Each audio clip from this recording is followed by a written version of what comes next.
Good morning, students. I hope you all are fine and studying regularly at home.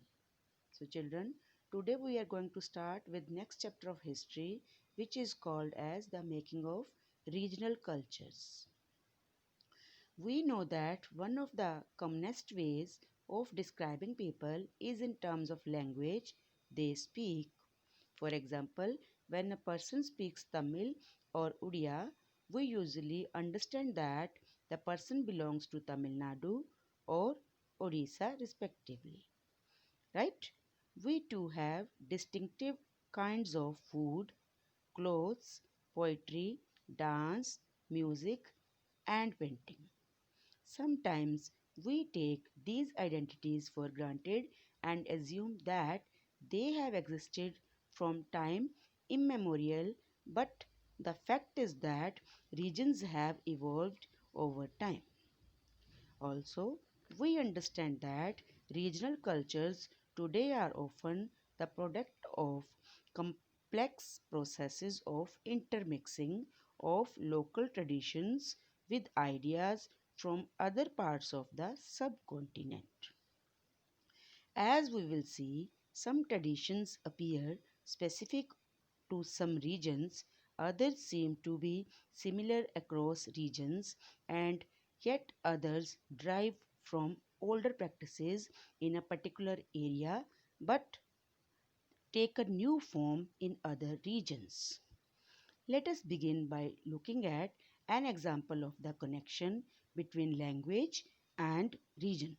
The Chera kingdom of Mahadwapuram was established in the 9th century in the southwestern part of the peninsula, which is part of present day Kerala.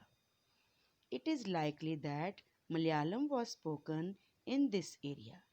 The rulers introduced the Malayalam language and script in their inscriptions. In fact, this is one of the earliest examples of the use of a regional language in official records in the subcontinent. At the same time, the Cheras also drew upon Sanskritic traditions. The temple theatre of Kerala, which is traced to the period, borrowed stories from the Sanskrit epics.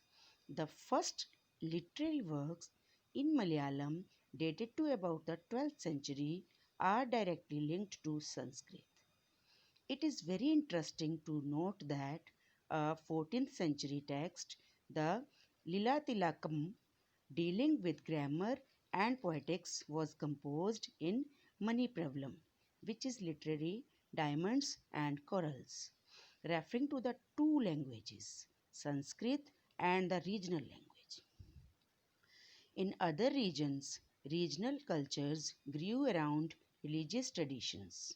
The best example of the process is the religious group of Jagannath, which literally means Lord of the world and is also the another name of Vishnu. It is at Puri, Orissa.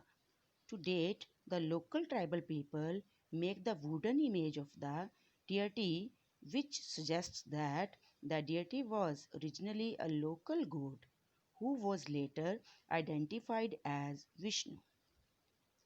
In the 12th century, one of the most important rulers of the Ganga dynasty, Anantavarman Jagannath at Puri. Later, in 1230, King Ananga III dedicated his kingdom to the deity and proclaimed himself as the deputy of the god. Children, deputy here means a substitute of the god. As the temple gained importance, it became a center of pilgrimage.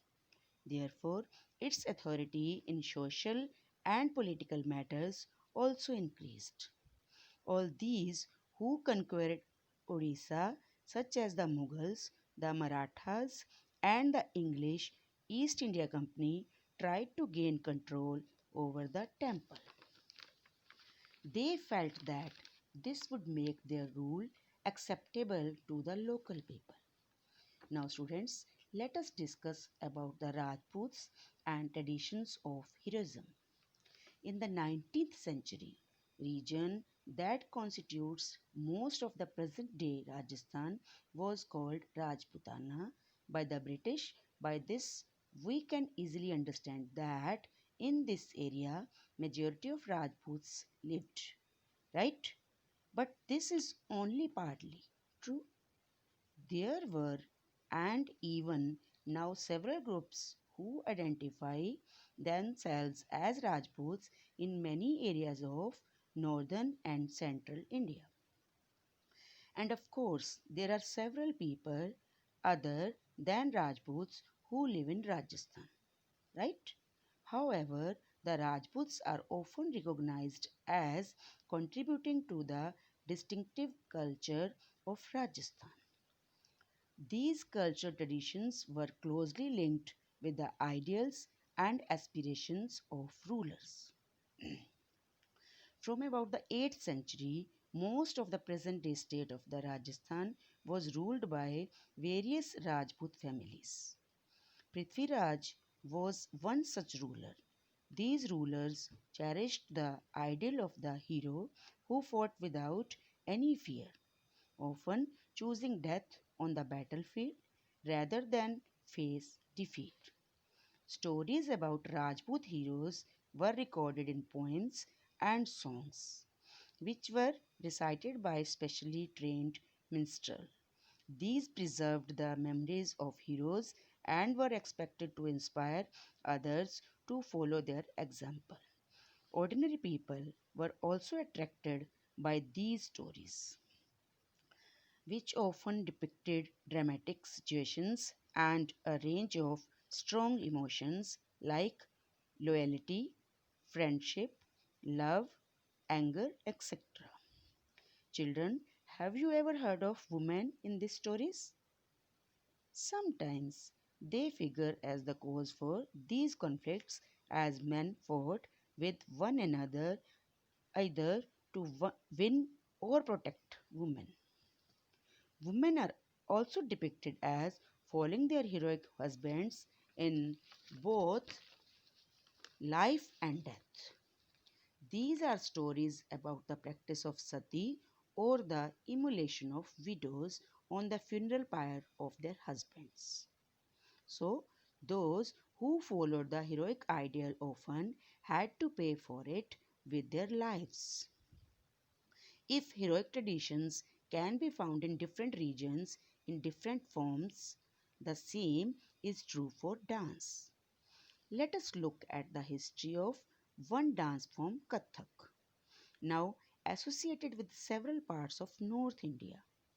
The term Kathak is derived from Katha, a word used in Sanskrit and other language for story. The Kathaks were originally a caste of storytellers in temples of North India who made their performances attractive with gestures and songs. Kathak began evolving into a distinct mode of dance in the 15th and 16th century with the spread of Bhakti movement. The legends of Radha Krishna were enacted in folk plays called Ras Leela, which combined folk dance with the basic gestures of the Kathak storytellers. Under the Mughal emperors and their nobles, Kathak was performed in court where it acquired its present features and developed into a form of dance with a distinctive style. Subsequently, it developed in two traditions or gharanas, one in the courts of Rajasthan, mainly Jaipur, and the other in Lucknow. Under the financial support of Wajid Ali Shah, the last Nawab of Awadh, it grew into a major art form. By the third quarter of the 19th century, it was firmly established as a dance form not only in these two regions but in the adjoining areas of present day Punjab, Haryana, Jammu and Kashmir, Bihar, and Madhya Pradesh. Emphasis was laid on detailed and rapid footwork, elaborate costumes, as well as on the enactment of stories. Kathak, like several other cultural practices, was viewed with disfavor by most British administrators in the 19th and 20th centuries. However, it survived and continued to be performed by courtesans and was recognized as one of the six classical forms of dance in country after independence. Other dance forms are Bharatnatyam, Kathakali, Odissi, Kuchipudi, and Manipuri.